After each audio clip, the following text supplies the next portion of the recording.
No.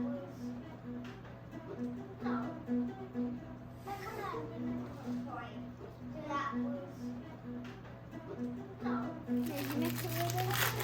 Yeah. If you grind them up. Yep.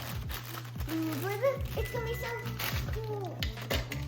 You grind all of them up.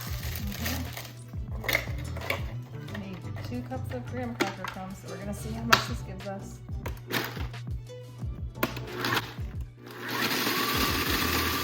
Let's make a $20 cheesecake, and let's be real, that's about what it costs this day and age with the grocery prices the way that they are, but totally worth it because we're making this pumpkin cheesecake for my daughter's birthday.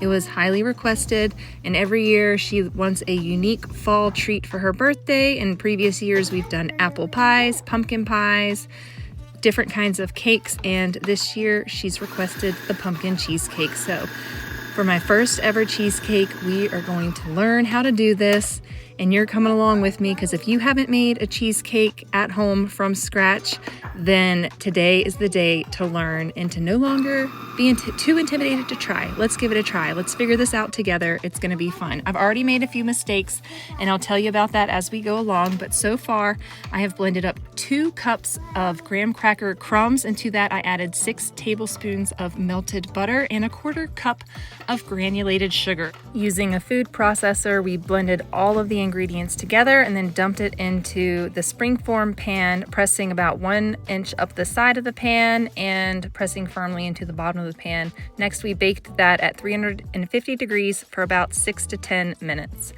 In a mixer, whatever mixer you like, or in a large mixing bowl, we are going to put 4 8-ounce packages of cream cheese, which is softened to room temperature, and our house is quite warm right now because it's nearly winter. Anyways, it's fall. Here it's cold, and we need a wood stove, so the house is nicely heated up, and our cream cheese is a perfect temperature for whipping up into a delicious cheesecake.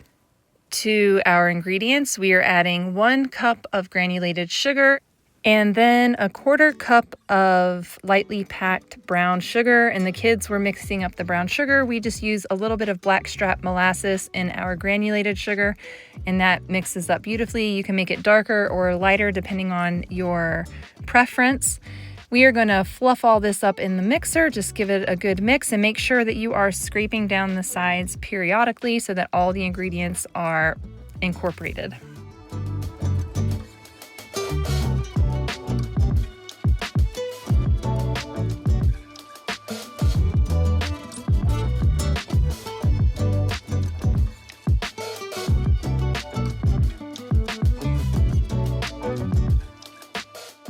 Noticed I whipped this until it nearly doubled in its structure. It definitely increased because it got a lot of air into it. It's time to add the rest of our ingredients to our mixing bowl. We are going to crack in 3 large eggs.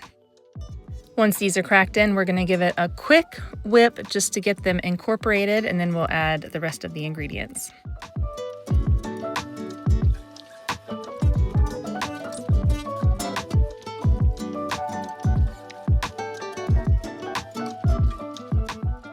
After the eggs are incorporated, we are going to dump in a 15-ounce can of pumpkin puree. It is recommended to use Libby's brand if you are buying it from the grocery store because Libby's brand is the thickest on the market.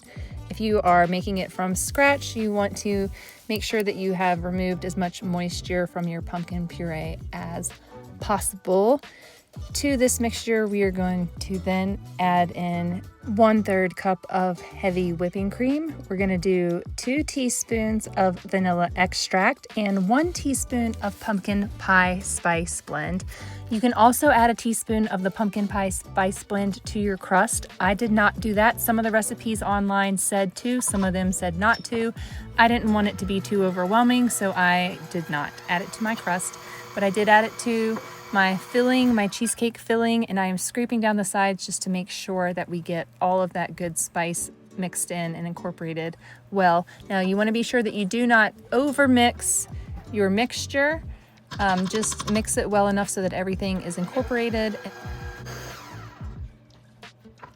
Our oven is still preheated to 350 degrees, so we are gonna dump all of our filling into this prepared pan. Now, if I were gonna do this all over again, I would have put a piece of parchment paper on the bottom before I put the crust in, and then I would have put a ring of parchment paper around the around the inside edge of the springform pan, because I feel like that would have made a much neater edge on the cheesecake. It would have looked a lot prettier. But hey, this is my first time baking a cheesecake, and there was a lot going on this day. We had a lot going on. You're gonna see a lot of film from this day in different videos, but we got it all done and the cheesecake turned out beautiful. But those two things I would recommend that you do if you do attempt to make your own cheesecake. If you are a veteran cheesecake baker, then tell me all your tips down below. I know that I didn't do this all right my very first time, but it turned out delicious. It turned out really good. So if you have any tips for me and for the people watching this video, comment down below. I did put it in the hot water bath, and I was concerned that that was somehow going to get into my crust and make the crust watery, but it did not. And the crust was very crisp and delicious. Unfortunately, I did not get a video or a picture of a slice of this cheesecake, but I just must tell you, it was delicious and it was all intact and it was beautiful and so yummy. We did have some guests over to enjoy this cheesecake with us and to celebrate our daughter's birthday. And I would say to anybody who is making a delicious treat, invite your neighbors, invite somebody over to enjoy that treat with you. It just makes it that much better. So we did that and we had a little celebration. It was really nice and we all enjoyed this. So what I've done here is I have placed the cheesecake into a pan. You can use an 11-inch cake pan to put your springform in. That would work really well, a round cake pan, but I just have this roasting pan. So we want to go about halfway up on the cheesecake or on the springform pan with boiling hot water. I just used the water from my kettle, from my electric kettle, and did that. And then we're gonna let this cook for an hour. It's gonna bake here in the oven. The water prevents the cheesecake from cracking. What the pumpkin cheesecake is looking like after an hour baking at 350 degrees. And now we're just gonna leave this door cracked a little bit. I'm gonna put a wooden spoon in it. Just leave it cracked. That's the trick if you want to dehydrate food in your oven or anything like that and you need to keep it cracked and on a low heat. That's how you do it, with a wooden spoon. That's right, you're gonna leave your cheesecake in your oven. You just turn off the heat to your oven and leave your cheesecake in there with a crack in the oven door for an hour, just so it finishes doing its thing. And then after that, you are going to take it out and remove your springform pan to a wire rack to cool for a few further hours.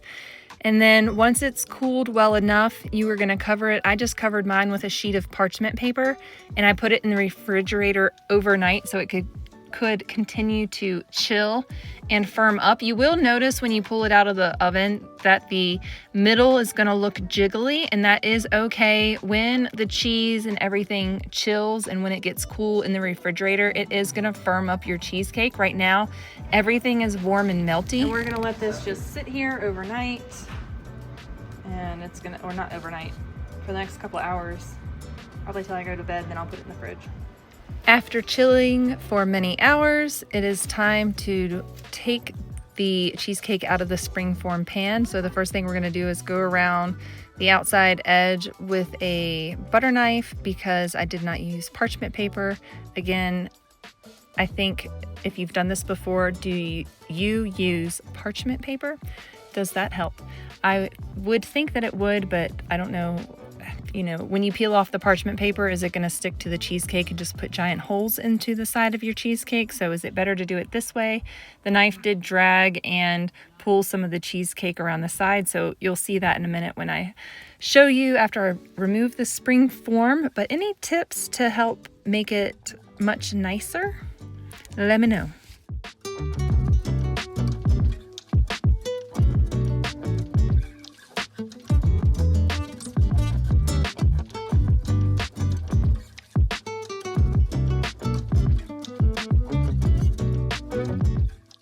It's the moment of truth. Is it gonna stay together? Oh, look at that. Oh man. Now it's gonna be about an hour or two before we slice into this. And of course, as I mentioned before, I did forget to get any film of that, but rest assured, this was a crowd pleaser. Everybody really enjoyed it, and we gobbled it up and it was gone in a day. In less than a day, we ate the whole thing. And this is enough to feed a bunch of people. We fed 9 people, and we still had, I think, 4 slices left over. And I did slice this rather heavy-handedly. We all had a hefty slice because we had it as our birthday dinner. Do you love cheesecake? Do you want to give this a try? Let me know down in the comments. Thank you all so much for hanging out with me for this video, and I will see you in the next one. Bye!